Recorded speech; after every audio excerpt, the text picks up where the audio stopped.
This is episode 3 of Discern Realities, a Dungeon World podcast. My name is Jason. My name is David. Awesome. Our first segment is what happened here recently. And David, I gather you have a game session that you participated in recently that you wanted to talk about? My most recent edition of our game of Sinister, Solstice, I had them traveling. They were undertaking a perilous journey, and they got jumped. Well, they kind of stumbled into one faction of enemies attacking another faction of enemies. So they kind of ended up in the middle of that, and it was very unfortunate for one of the characters, because there's 3 of them. One's a wizard, he turned invisible. One's a druid, he turned into a bird and flew off, and the other one just had to kind of deal with it. What a lame-ass party. Why did they do that?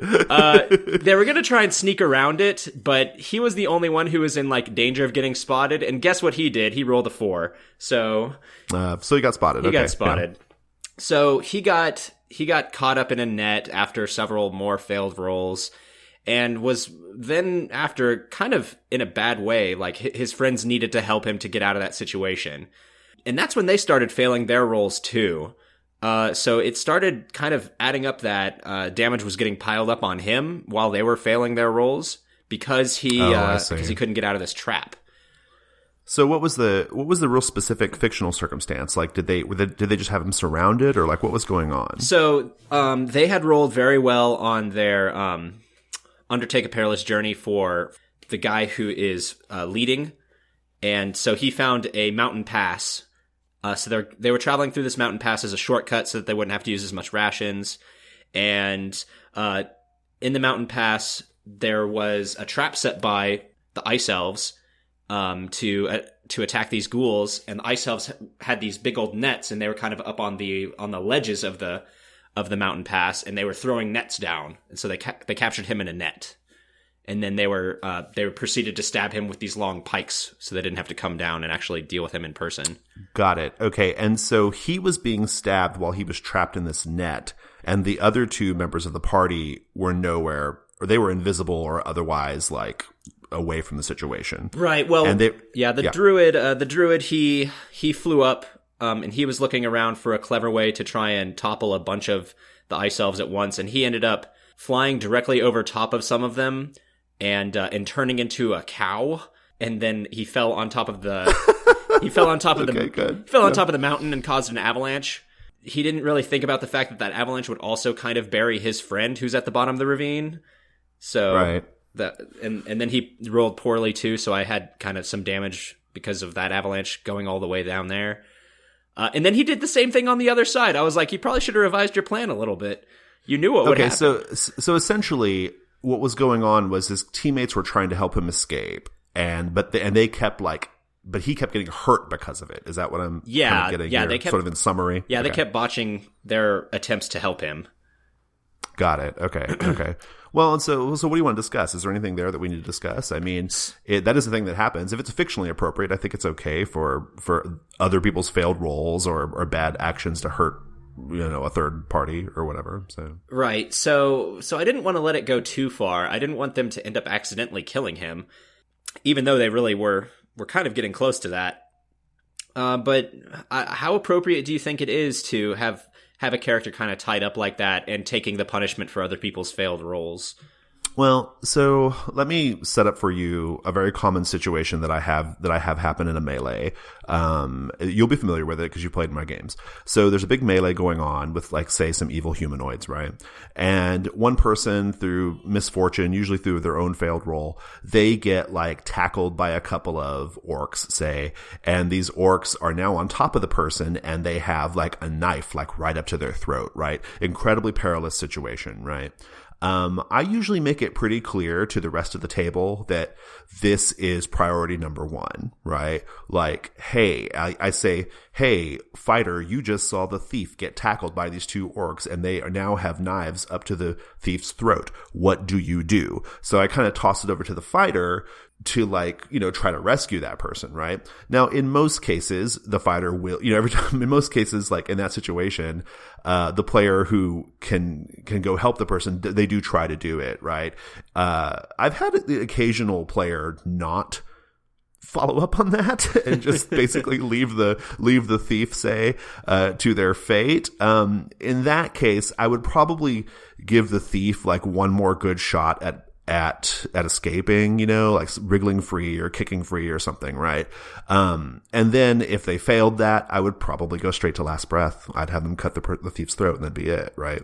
I mean, that would be that'd be 2 failed rolls that would have led to that, right? If the fighter like did decide to help the thief who was pinned down and like missed or whatever, I would probably at that point, I'd still probably turn it over to another party member to help out. And then if that person failed, then I'd go to last breath on the person who was trapped. So I've done that. Yeah. And that doesn't happen often, but it's happened before, like maybe 1 or 2 times in all the games I've played, where just through a series of unfortunate events, like at some point I have to pull the trigger and say, I'm sorry, you just got your throat cut, right?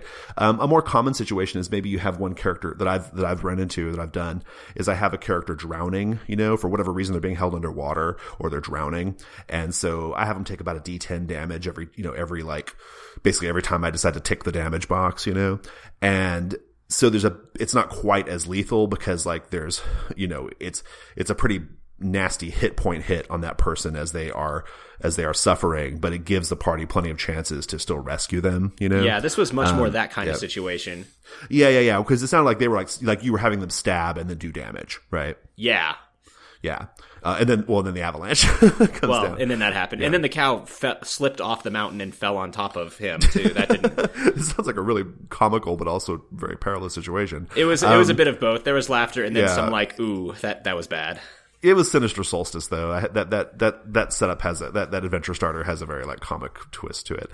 Yeah, does that answer your question? I mean, I think it's cool. I mean, I think as long as it's fair in the fiction, I've never had a player react like that was unfair. Yeah, So, I mean, I think if you're always being really honest with what's going on in the fiction, I think that's okay. I mean, if someone is pinned down, you give them chances to escape and they can't and the person pinning them down has a knife to their throat, or if they're being held underwater, these are things that would kill you, right? Like there'd be no turning back from it, right?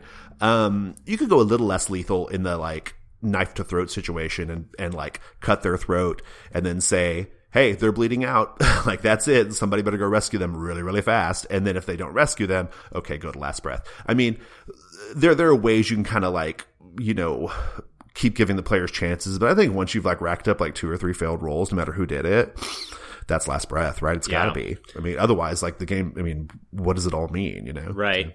So the other question I had for this was, he got taken out of combat pretty early in what ended up being a decently long combat sequence. How would you have handled that? Maybe a little different, or do you think that was a good way of handling it since his teammates weren't cutting him loose? One thing I would emphasize to the player who got quote unquote taken out of the combat, if they're still conscious, I would ask them like, well, what are you doing while you're in the net? I would give them a chance to say, oh, I'm assessing the situation, kind of read a bad sitch or discern realities, if you will, kind of check the situation out or look for a way out. I would still like, I would really, really like keep engaged with that player. They may not be able to get to their weapon, or their arms might be bound, or whatever the situation might be. But I would always give them a chance to at least like assess the situation, see what's going on, give them an opportunity to respond, because the nature of the discern realities move is that, right? Like once because you get that +1 for following up on the question, so it's a natural sort of thing to like. To offer to your player, right? Like to give them a chance to like at least assess what's going on, and maybe they can find out something helpful in their situation. Like, maybe if that character had like studied the net that he was caught in and asked, what here is useful or valuable to me, maybe you might have said, oh, well, there's clearly like one part of the net that is, that's like more frayed than the others or whatever. You might be able to cut your way free there or something like that, right? I think there are things you could have done there. Even if they can't like be involved in the combat, you can still keep them engaged, and try to like give them opportunities to get back into things. Okay. Yeah. That's great advice. I'll definitely have to do that in the future a little bit more. Yeah. Cause I mean, they don't stop being players at the table just because their character is bound up or whatever. Right. So. Oh, absolutely. That's everything that I've got. How about we move on to the next segment? Yeah. Sounds good.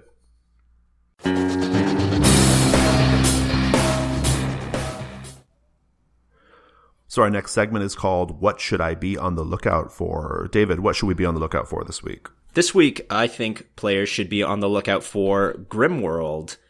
This is a game supplement by Trenton Kennedy, and it is pretty fantastic. It's a good, fresh take on Dungeon World. It gives you a whole bunch of new character classes and a new way of really looking at the game with a whole new lethal aspect that can be kind of dialed up and dialed down depending on your group's play style. Yeah, Grimworld's badass. I have played it. I've run about 6 sessions of Grimworld, and like you said, yeah, it's essentially it's kind of like reskinned Dungeon World. Essentially, it uses Dungeon World's rules, but it's in this more like bleak, sort of post-apocalyptic fantasy setting, right? And I like it a lot. I had a lot of fun with it. Like, what about it stuck out to you though? Well, definitely the lethality of it and the fact that it equips every single player and playbook that it adds to the game. It equips it with something called a death move. So whenever your character is going to die, in addition to rolling last breath, if you fail the last breath roll and your character dies, or you opt to die, you trigger a super effective death move where your guy kind of has a fury moment where he just goes crazy and berserk, and attacks everything, or is a fighter, or if he's a necromancer, all of the magical things that they've been carrying around smash on the ground, and it raises up an army that attacks the enemies that are around. Right, yeah, this undead army rises up, yeah. The death moves are pretty sweet. In play, I will tell you that they are a little bit like nuclear bombs. And they're a little bit like nuclear bombs. And in our game, when one character's death move went off, it was caused something of like a chain reaction, which, just the circumstances of the fiction, like caused like 2 or 3 other characters to die and have their death moves go off. I think that was just kind of our specific circumstances. But yeah, these are big, flashy, like, this is me putting my mark on the world, right? Like I'm going out in a blaze of glory, right? The Necromancer one is pretty cool. They're all pretty cool, except for there's one character called the Skirmisher, and his death move, it's kind of dumb. Like he just throws a spear really good. That's it. Yeah. I read that one. I was like, I was reading through them all. I'm like, they were blowing my mind. Then I get to the Skirmisher and I was like, okay, next one. Yeah, the Skirmisher is the only one that's a little odd. Like, I guess if you were like, because he just throws a spear like really, really accurately. And like, if it's a lesser enemy that he's throwing it at, it kills them. And if it's like a big thing, like a dragon or something, it hurts them. So it's like, it's a little lame compared to, the Channeler who like causes this massive like energy explosion that engulfs everything around it, or the Necromancer who raises up this undead army, or the really, really cool one is the, I can't remember the name of the playbook, but it's like a tactician or something like that. Some kind of like, the Battle Master. I think it's the Battle Master. Yeah. And he's had like this plan that he's been like carefully devising for like this whole time, and so when he dies, it's like all the pieces of his amazing plan like fall into place, right? And so it's a lot of fun because the players get to like describe like kind of retconning, but like describe like all the things that their character's been doing in the background, to make this like awesome plan like come to fruition, right? Yeah. It's pretty badass. The death moves are pretty cool. Grimworld is a pretty great thing to own, even if you just plan on staying in vanilla Dungeon World. Now the death moves are probably not appropriate for Dungeon World, but the book itself has all these new race options, and you can like use these race options for your characters. Oh, I love the race options. Yeah, they're awesome. Yeah, and it's the sort of races that like you don't often, that some people say have been missing from Dungeon World if they're more accustomed to like later editions of D&D, like Dragonborn, fourth ed, I think there's a race called Tieflings, like demon guys. It adds some of those missing races. Yeah, it does it in a great way where you can actually incorporate them to any playbook. You don't have to take whatever the two that the playbook offers. You can be in any playbook. Yeah, it's pretty cool. And then it has like some newer ones too, like that, like you can be a Furbolg, which is like a giant guy.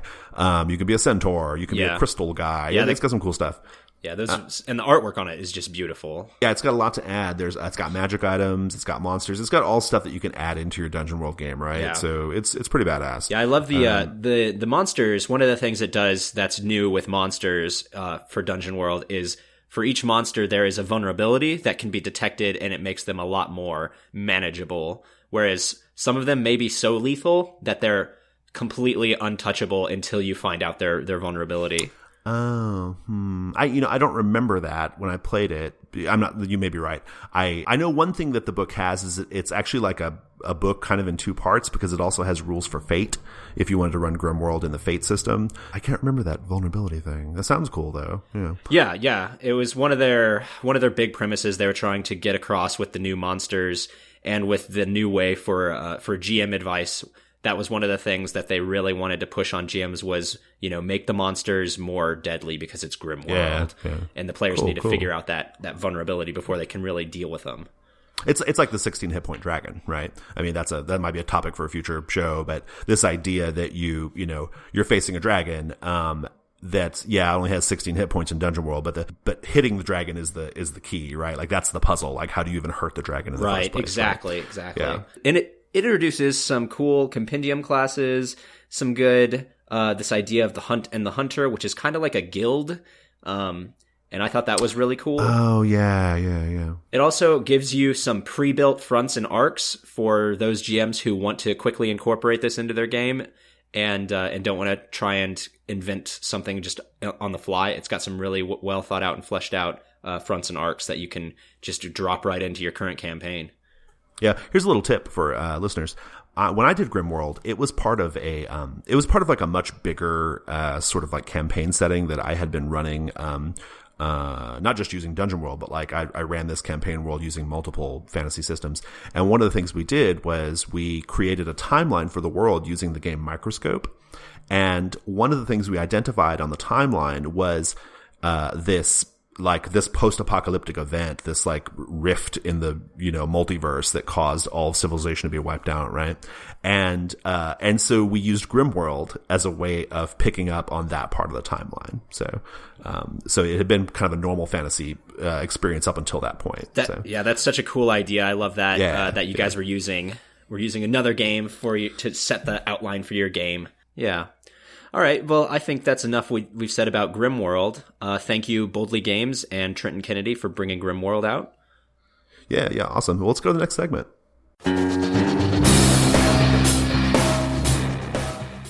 Our next segment is What Here Is Not What It Appears to Be. So I wanted to talk about large-scale group combats in Dungeon World, okay? Because I think... Now, I could be wrong here, but my sense is that a lot of players, especially new GMs, like GMs who are brand new to Dungeon World, and they're maybe coming from Dungeons and Dragons, I get the sense that they run like large scale combats in the way that, in the most effective way in Dungeon World. Like I think Dungeon World brings a lot to the table in terms of like managing those large scale combats and keeping them really like fast and exciting. But if you're accustomed to playing Dungeons and Dragons, it's not gonna, it might not be an easy transition to make. And so I wanted to talk about that a little bit. So what I mean here, by way of example, is the party is in a cave or something, right?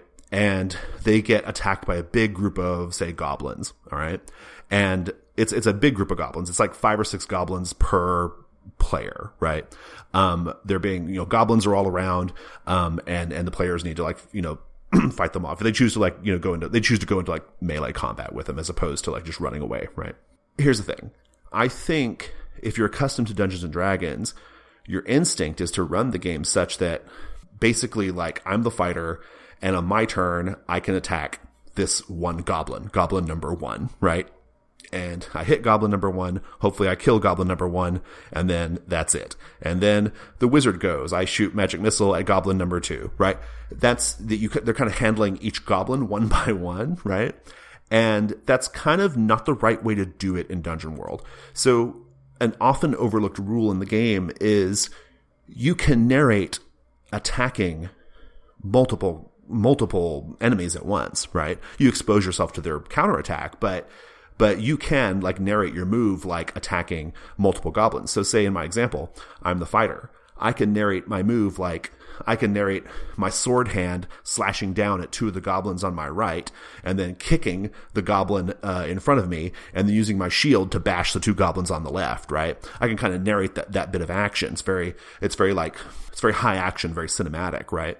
And that should trigger hack and slash. I roll hack and slash, and if I get a 10 plus, or really a 7 or higher, then I'm going to deal my damage to all of those goblins, right? Meaning I'm going to kill all of them in that roll. Yeah, and I love that. I think that's part of just a big overlook on traditional D&D players maybe missing the fact that you're supposed to be playing the game in the fiction and let the fiction inform the move. That's just a fundamental thing that might not be intuitive if you aren't used to playing in Powered by the Apocalypse games. Yeah, exactly. And it's not a criticism of people who are doing it, right? We were all playing D&D that way, right? I attack Goblin number 1, now I attack Goblin number 2. In Dungeon World, it's a you kind of zoom out a little bit, and you're getting a little bit of action. You're getting not just like one blow. You're getting like a whole series or a whole sequence of action, right? And so that's the thing that I think a lot of GMs would be wise to remember. If your players aren't doing that, they're kind of doing it wrong, right? And there's a way you can kind of encourage them to start thinking more cinematically too, right? One thing I do is if it's pretty obvious, like if the fighter's surrounded by 6 goblins and he just narrates attacking one of them, I just have the other 5 goblins stab the shit out of him, right? With no... like, because that's what makes sense, right? Like, if he's just focusing on one goblin, yeah, I mean, whenever I feel like it's appropriate in the fiction, probably right after that, I have the other 5 goblins just stab him automatically and do damage, right? Yeah. And the first time you do that, the player's immediately like, oh, like I need to find a different way of doing this, right? Maybe they don't do the attack sequence I described. Maybe they run up to a shelf wall in the cave and try to like knock some rocks down on them, or maybe they, maybe they run, maybe they try to reposition themselves. There's lots of different ways of handling it, but the point is you want your players to start thinking cinematically. You want them to start engaging with like the on-screen action, right? And not just thinking in terms of me versus Goblin number 1, now me versus Goblin number 2. Right. So yeah, a really good way that I've seen you handle it, and the way that I handle it, especially with newer players who may come from a more trad background, is I have my little tokens and I have their little pawns, and I move 2 tokens really close to their one pawn, and I say, they're attacking you. What are you going to do about both of them? And then they're like, I can attack both of them. And I say, yeah, go for it. And then they start to describe, they're like, well, I swing my sword. I'm like, okay, well, tell me what that looks like on screen. And it's that on-screen cue that really helps them. Yeah. This is just good role-playing advice in general. Always say, what does that look like on screen? Like you get your players in the frame of mind of this is a movie, right? In a movie, we wouldn't tolerate watching a person just strike one goblin at a time, right? Like, that would be really stupid. Like, we would want to see the whole flurry of action that causes him to to nail several goblins at once, or within a short span of time. So yeah. They got really into it really fast. They loved being able to have that freedom to do that. So I was excited for them, and I was excited for the table. So Jason, what do you do if there is a horde of enemies that is just massively overwhelming? I'm talking like dozens and dozens of enemies all in one battle. I think that's a great question. I can't say I've had that come up too much in my games, but in the instances when it has, and thinking about it now, I think the right move is it's no longer a melee situation, right? I think now, you need to make it clear to the players. You need to make it clear to the players this is an overwhelming number of enemies. They cannot possibly kill them all. And it doesn't even make sense that they'd be able to kill them all, right? Because in Dungeon World, if you get surrounded by a bunch of enemies, they're going to do base damage +1 per enemy, right? That'll kill them super fast, right? I think at that point, the conversation needs to switch to, how are you guys going to escape? Or what are you guys going to do that is not melee? I think you need to handle it like it's something different. I think it becomes a different thing. It becomes a more zoomed out, thinking about it in terms of like, you want to zoom out a little bit and think about it more of like, this is a danger, right? It might be a defy danger situation, right? This is a danger. It's a huge, huge horde of enemies. How are you guys going to get out of it? Have them describe, running away. Have them describe, throwing a grappling hook to a high place and trying to climb away. Have them describe, whatever. Have them describe whatever they're going to do, casting a spell that makes everyone invisible. I don't know. Whatever they decide to do, I think it becomes a different kind of encounter at that point. It's like handling swarms of like little monsters, right? Like in Dungeon World, a swarm of like, poisonous bees or whatever is not, you don't handle each freaking bee, right? Like you make it like a danger, like a defy danger situation. I thought you just punched every bee in the face. That was my response. One by one. I now attack bee number 300. Yeah. The 9 hours later, right? No, I think it's what it is. I think it becomes just a different kind of encounter. And again, it's going to really rely on, have the conversation with your players and make sure they understand like what the stakes are, and then make sure that, depending on how seasoned Dungeon World players they are, they'll immediately know what to do. But let them know that like this might, narrate what would happen on screen, what would your characters be doing to get out of this situation, and that'll tell you what move is going to get triggered, right? So. Okay. Yeah, that's great advice. Yeah, I like that. Yeah. And keep it and give them the benefit of their successes, right? Like if they roll a 10 plus to escape, essentially, they need to escape completely, right? Like don't like have them get down, turn the corridor, and now there's a bunch more goblins, right? That's bullshit.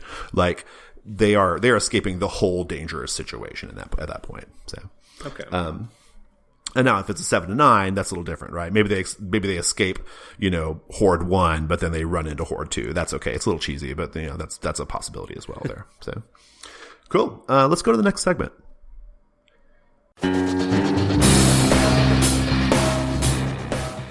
So our next segment is what here is useful or valuable to me. This is where we do some original content. Yeah, I understand that you have one item from one of our proper original Gauntlet in Houston. Yeah. Our friend Daniel, he didn't actually like contribute this he didn't give this to me for the purposes of the show. I was just looking through some old documents that we had put together for different games, and I found this thing that he created, and I love it. It's great. So he has this magic item called Mountain Sorrow Ale. Okay, Mountain Sorrow Ale. And I'm going to summarize it because it's kind of a long text, but the gist of it is the party has found this like keg of dwarven ale. Everybody loves a dwarven ale, right? It's a classic trope. Best kind of ale. Yeah, absolutely. So they found this keg of dwarven ale, and when they sit down to drink it, as they're drinking it, doing whatever else they're doing, in the distance or like in their sort of like sensory, in some sort of sensory way, they're able to like hear and listen in on this conversation. It's a conversation that the text of the item indicates is a group of dwarves who are besieged, and they are discussing their plans for how to escape their fortress being besieged. And as they continue drinking the ale, the players become aware of these dwarves' situation becoming more dire and more perilous, and they eventually this dwarven keep falls, and basically once you're done drinking the ale, that's the end of the story of the and then he says that once they're done drinking the ale, the characters actually have no memory of it. They only perceive this while they're drinking the ale. They have these memories or these sensory inputs of these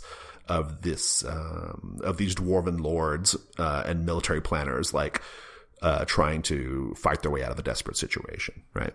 So I thought it was really interesting from a thematic standpoint. I think it's a bit passive as far as items go, particularly in the sense that the players forget about it afterwards. Like, I'm not really sure like what would be the point of it. I mean, it's thematically interesting, but I'm not sure that like it would just be like, oh, okay, well that happened, I'm not sure that it would really do much to drive the story forward. But it inspired me in this way. I would like to take Daniel's item, which I love from a thematic standpoint, and I think you could take that item and make it like a really good, like the really good basis of an adventure, like a brand new adventure, right? So what you could do is you could modify the item a little bit so that while they're drinking the ale, maybe they begin to actually take on the roles of those dwarven lords themselves, right? And maybe you've prepared like a few roles, like, okay, you're drinking the ale and now you're going to be Lord Uthvar, say, and you're going to be his, cleric, and you're going to be his, his general or whatever, right?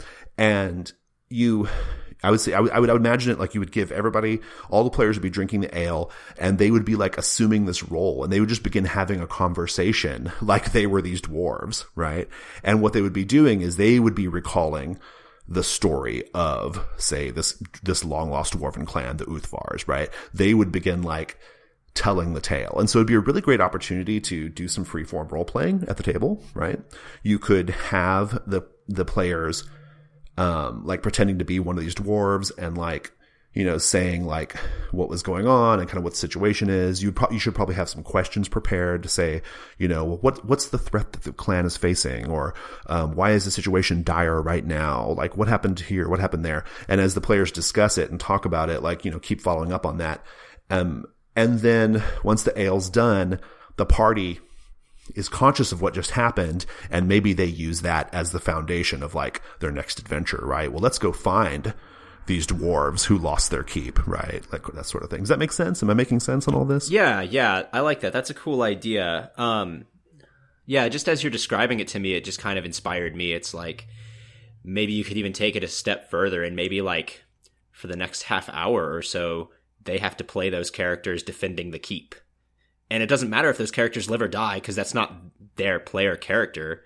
But yeah, it could just be like a little moment of like them having to deal with living this other life briefly and seeing what's going on over there. Yeah. I mean, like from the player character's perception, it would be like a dream or something, right? Like an illusion or a dream, and then or like a hallucination. Yeah, and there's like tons of opportunity to be like, oh no, the door just got bashed in. Well, it's a good thing you all have and then describe X, Y, and Z magical items as they just they just wreck these goblins or whatever.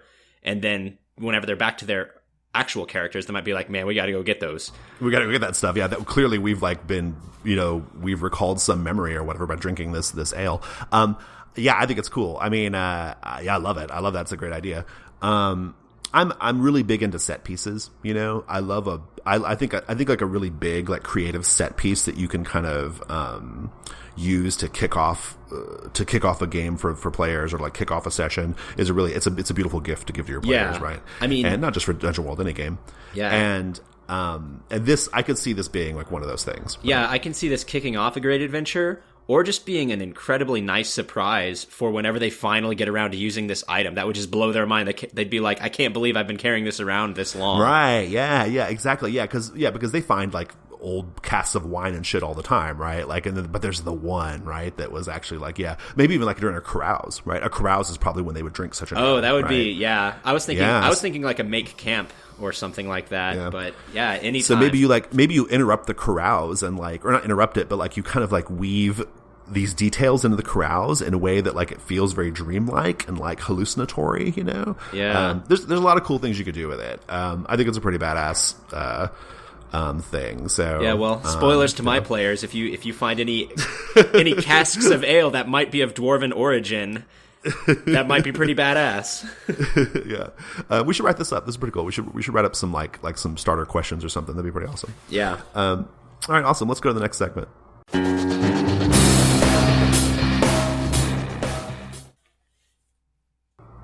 Our next segment is What is About to Happen. This is our little comic strip actual play of Dungeon World, following the adventures of the thief Ramshackle Crow.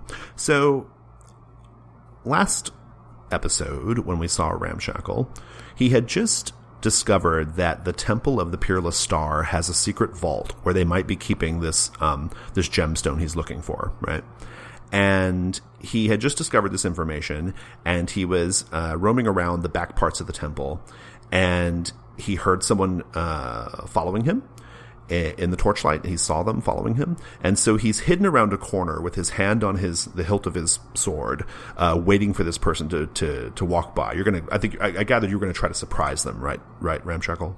Right. I was going to try and step out of the darkness and draw my sword and put it over kind of, you know, their midsection and pull them back into the shadows. Okay. Let's pick up from there then. All so, right. This person, you're hidden in the dark. I'm just going to let that ride and say that you're hiding. Now, whether you can sneak up on them or not, that might require a roll. But you see the person they come into your vision. They come in like into the intersection of the of the hallways where you've been at, right? And you're kind of like you're kind of hiding around the corner, and you can see them. And this person is at a glance, this person is covered in really like filthy rags, and you can't quite get a good look at their face or anything, but they clearly look like a beggar. Like they don't look like high society or whatever. What do you do? I think I'm going to go with my initial plan because I'm still real nervous about them following me. Having a tail is just begging to get caught, so I'm still going to grab them. All right, give me a defy danger plus dexterity to see if you can sneak up and grab them. Right. So I got a 7 plus my dexterity is 2, so I'm at 9. Okay. Here's what I'm going to do. As you've described, you walk up and give me just a little bit of fiction. Like, what's your approach here? Right. So I'm in the darkness, and they're doing this slow walk past because they can't see me anymore. So their head's on a swivel, and I've got my sword out, and I get right behind them, and then I put my hand over their mouth and start to pull them back. And that works just as described. But as you do so, the person who, they seem a little surprised at first. They kind of like give you a little tap like on your thigh for you to look down. And if you look down, you'll see that they also have a little needle like poised right at right in the fleshy bit of your thigh. You have to imagine it's poisoned, right? That's also when you realize that the person you're grabbing is a woman. I think you probably maybe just intuited that it was a man. I kind of thought it might be a man. It's a woman. Right. Yeah. All right. I whisper in her ear, "If I take my hand off your mouth, you can't scream. All right? Not if you're okay." She nods. All right, so I start to slowly take my hand off of her mouth, and meanwhile I'm trying to slide my arm down to maybe, if she tries to stab me with the poison needle, I'll knock it away, but I'm going to try and talk to her about this. What do you say? So, what are you doing here? Why are you following me? She's like, I could ask you the same question. What are you doing in here? Well, clearly I'm a guard here. She says, clearly you're not. I watched you knock the guard out and take his garb. All right, so that kind of threw me for a loop. I didn't know anyone saw me do that. Well, what I'm doing here isn't any of your business. What do you want? Are you a zealot for this awful cult? She's like, whatever I am doing here is none of your business as well. So why don't you just let me go? We'll go our separate ways. Well, you seem to be following me, so if I let you go, are you going to go your separate way following me? Or are you going to go? I'm not following you because I'm interested in what you're doing. I'm following you because you've created an opportunity. I've been casing the place out for several days now, looking for a way in. What are you looking for in here? She's like, why should I tell you? Well, how about we make a deal? Maybe we're looking for the same thing. Well, then tell me, what are you looking for? How about you tell me first? She's like, I don't really want to be here very long. You don't exactly smell great. I could say the same for you. You're in rags. At least I have a pristine uniform. She's like, that you stole, but never mind. Details. She says, I'm here seeking something. I'm fairly certain it's not what you're seeking, since the information that I have is known to very, very few people. Well, I'll make you a deal. You tell me what you're looking for, and I'll tell you what I'm looking for. So let's see. Mechanically, I don't feel the need to roll yet. I think I just want to keep going with this. She says, I'm here seeking out a treasure that I believe that these star people have. An egg that is said to... the shell of which is mirrored glass. That's what I'm here for. Interesting. I can't say that I've heard of this. And what are you here for? I can't say that I've heard of them having possession of such a thing, but if they do, it will likely be in the same place as the thing that I am looking for, which is their sacred star gemstone. Gems. That's what very good, very good. I'm impressed that you're here for more than just emptying out the offering plate, so to speak. She's like, by the look of you, I wouldn't think that you had much ambition. What's your name? Me? Not have ambition? Me? Please, woman. She's like, if you're judging me by my state of dress, then you have grossly misunderstood the situation. This is a disguise. What's your excuse? I am also in a disguise, thank you very much.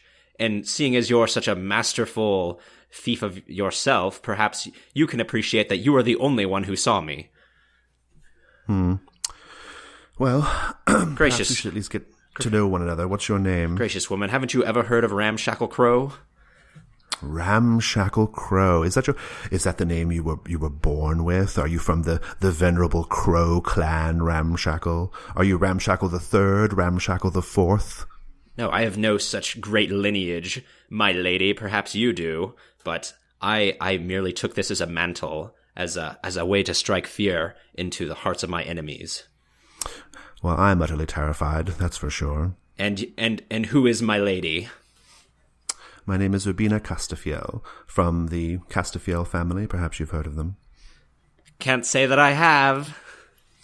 She's like, well, you'll hear about them eventually. She's like, so, all right then, pleasantries aside, shall we get about our separate business?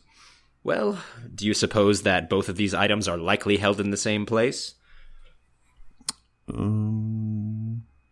Perhaps. Tell me what you know. Well, I know that there is a vault, and I know that this vault is hidden, and I know in a general area where this vault is hidden, and if you agree to work with me, we will end up there, and maybe I'll share the information in advance. Go ahead and roll parlay. That's plus charisma. This doesn't look good. Yeah, we're looking at 5. 5. She says, oh, a vault. Yes, that's right, a vault. She says, sure, we can work together. She's like, maybe you should drop your sword, please. I'm going to take over for your missed roll, mark experience. And I think you do, like, you drop your guard just a little bit. And right when you do, she sticks you with her little needle. And I think you pass out. Oh, that's not good. And then as you slump down to the ground and you realize that you've been betrayed, you see now that, in fact, she's, as you kind of see through her, in the dim light, you can kind of see through her smudged face that she has like very, very fine, lovely features, and she has a certain look of nobility, right? Like she doesn't look hungry. She looks like, slim but well fed, hale. And her manner of speech too indicates that she's not like a low-born person. But she kind of she helps you down to the ground as you begin to lose consciousness, and she kind of strokes your cheek a little bit, and she says, good night, Ramshackle Crow. Sleep well. Perhaps we shall meet again. And then you pass out. Oh, man. We shall pick up next week.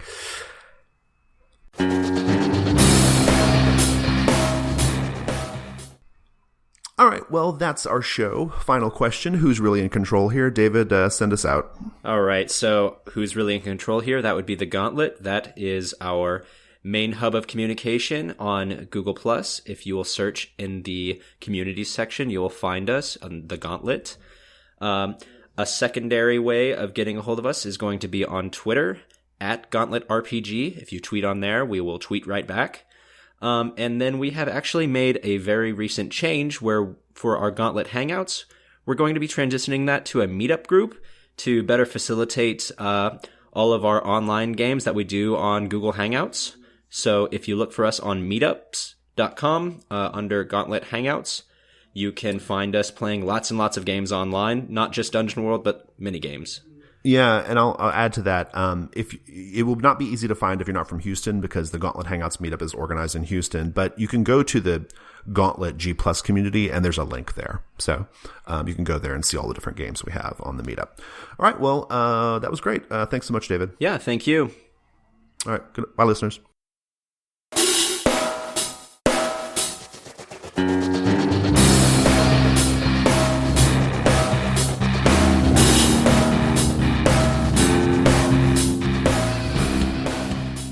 Yes, I want to talk about one of my sessions of Sinister Solstice. I've been playing with. Say that 5 times fast. So yeah, it just over the recording medium. It just sounded like yeah. Yeah, it doesn't exactly roll off the tongue. Solstice. one more time for the audience's sake. Sinister Solstice. Ah, yes. There we go.